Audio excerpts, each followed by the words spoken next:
Welcome to regular வீட்டு சமையல்.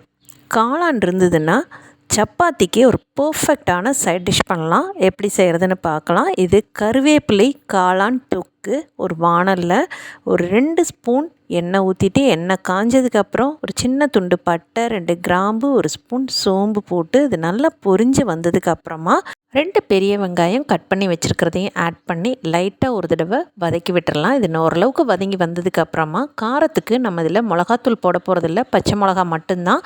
காரத்துக்கு தகுந்த மாதிரி பச்சை மிளகாயை கட் பண்ணி இதில் சேர்த்துக்கலாம். நான் ஒரு 4 பச்சை மிளகா இதில் கட் பண்ணி போட்டிருக்கேன். 1/4 கிலோ காளானுக்கு ஒரு 4 பச்சை மிளகா நார்மலான காரத்தை கொடுக்கும். இதோட கூடவே நம்ம சாப் பண்ணி வச்சுருக்கிற இஞ்சி பூண்டு இதை விழுதாக அரைச்சி போடுறதுனாலும் போட்டுக்கலாம்.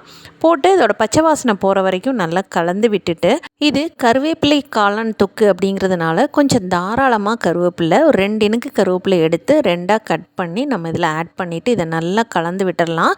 இப்போ இதோட கூடவே வெங்காயத்தை விட கம்மியான அளவில் தக்காளியை நல்லா பியூரி மாதிரி அரைச்சி இதில் ஆட் பண்ணி அதோட ஈரத்தன்மை, அந்த தக்காளியோட ஈரத்தன்மை போகிற வரைக்கும் இதை நல்லா வதக்கி எடுத்துட்டு பவுடர் மசாலாஸ் எல்லாம் சேர்த்துக்கலாம். கொஞ்சமாக மஞ்சத்தூள், 1 ஸ்பூன் கருவேப்பிலை பொடி, கருவேப்பிலையை நல்லா காய வச்சு பொடி பண்ணது, அதோட கூடவே ஒரு 3/4 ஸ்பூன் மிளகுத்தூள். ஆல்ரெடி பச்சை மிளகா 2ஆக போட்டுட்டு கூட மிளகுத்தூள் இன்னும் கொஞ்சம் சேர்த்து போட்டுக்கலாம். ஃப்ளேவர்ஸ் எது பிடிக்குமோ அதுக்கு தகுந்த மாதிரி, காரத்துக்கு தகுந்த மாதிரி மிளகுத்தூள் கூட்டவோ குறைக்கவோ செஞ்சுக்கலாம். கொஞ்சம் தாராளமாக கொத்தமல்லி தூள் 2 ஸ்பூன் இங்கே ஆட் பண்ணியிருக்கிறேன். இது எல்லாத்தையும் போட்டு இதோட ரா ஸ்மெல் போகிற வரைக்கும் லோ மீடியம் ஃப்ளேமில் நல்லா வதக்கி எடுத்துட்டு, இந்த கிரேவிக்கு தேவையான அளவு உப்பையும் சேர்த்து நல்லா கலந்து விட்டுடலாம். இப்போ இதில் ஒரு 1/4 டம்ளர் பக்கமாக தண்ணி சேர்த்து இதை நல்லா தொக்கு மாதிரி நம்ம கிளறி விட்டுடலாம். தண்ணி நான் அரிசி கழுவின தண்ணி ஆட் பண்ணியிருக்கிறேன். நீங்கள் நார்மல் வாட்டர் கூட யூஸ் பண்ணிக்கோங்க. இப்போ இது எல்லாத்தையும் ஒன்று சேர்ந்து ஒரு தொக்கு பதத்துக்கு, ரொம்ப தாராளமாக தண்ணி ஆட் பண்ணிடக்கூடாது, ஒரு 1/4 டம்ளர் மட்டும்தான் சேர்க்கணும். ரொம்ப தண்ணி ஊற்றிட்டோம் அப்படின்னா இது கிரேவி மாதிரி ஆகிடும், தொக்கு மாதிரி கிடைக்காது. இப்போ நம்ம கட் பண்ணி க்ளீன் பண்ணி எடுத்து வச்சுருக்கிற காளானை இதில் சேர்த்துடலாம். இப்போ இந்த காளான் போட்டதுக்கப்புறம் இந்த காளான்லேருந்து கொஞ்சம் தண்ணி விட்டு வருங்க.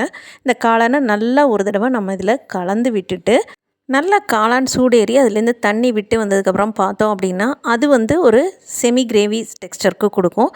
அதுக்கப்புறமா நம்ம காளான் நல்லா சுருண்டு வர்ற வரைக்கும் வெயிட் பண்ணி எடுத்துடலாம். இப்போ பார்த்தீங்கன்னா உங்களுக்கு காளான் நல்லா தண்ணி விட்டு ஒரு செமி கிரேவி டெக்ஸ்சரில் இருக்குது. இது நல்லா சுருண்டு வந்ததுக்கப்புறம் தொக்கு பதத்துக்கு வந்துடும்.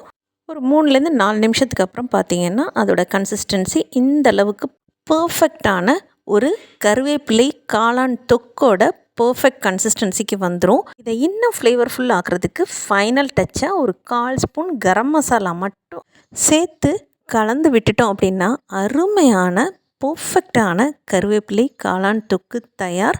கண்டிப்பாக இதை செஞ்சிட்டிங்க அப்படின்னா திரும்ப திரும்ப செய்ய சொல்லி கேட்குற அளவுக்கு பர்ஃபெக்டான ஒரு சைட் டிஷ்ஷுங்க சப்பாத்திக்கு. நீங்களும் இதே மாதிரி செஞ்சு பாருங்கள்.